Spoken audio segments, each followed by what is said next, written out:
Yo, good morning mga kaibon. Welcome back ulit sa ating mini aviary, ang ADB mini aviary. For today's video, samahan nyo akong maghandaan ng mga bagong breeder pagkatapos ng intro na to.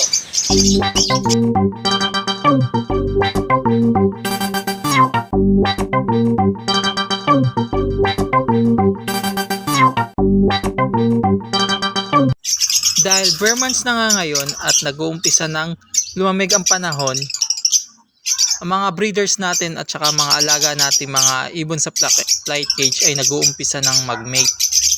Dito sa video na to, nahuli ko sila na nagpa-practice na mag-mate. Matagal-tagal ko rin silang pinagmastan kung sure ba talaga na pair na sila at kung sure na lalaki at babae yan. Kasi minsan yung may same hen na nagpa-practice na rin na ganyan at may same cock na rin na ganyan. Kaya pinagmasdan ko muna sila at sinubaybayan kung para sa akin sure na silang lalaki at babae bago sila ilagay sa magiging cage nila na magiging breeding cage nila. Pero bago natin sila ilagay sa magiging breeding cage nila, ihahanda muna natin yung magiging nest box nila. Nilagyan natin to ng kusot. Yung kusot mabibili lang naman yan sa pet shop.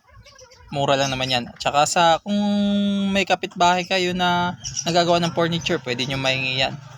Parang ito ang gagawin nating beddings nila. Dahil maganda ito sa loob ng nest box. At saka para mainit din.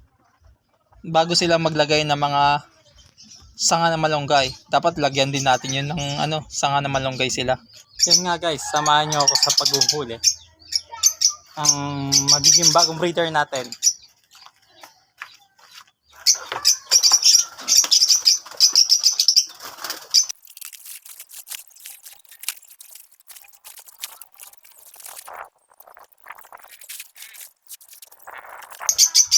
Ito nga guys, ang gagawin natin bagong breeder, ang Parblue at ang Parblue Opa at saka yung Green Ewing Opa natin.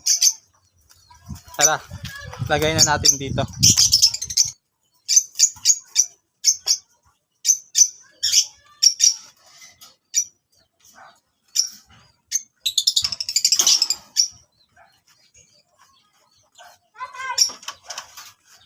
Yan nga guys, na ilagay na natin sa kanila magiging kulungan.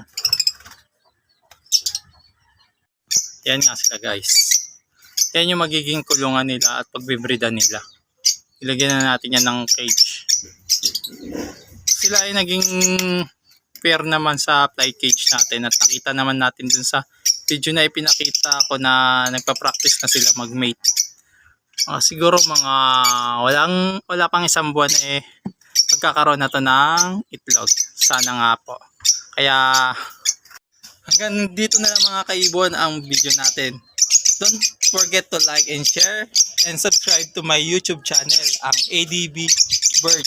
And follow na lang din sa may Facebook page natin, yung ADB Vlog.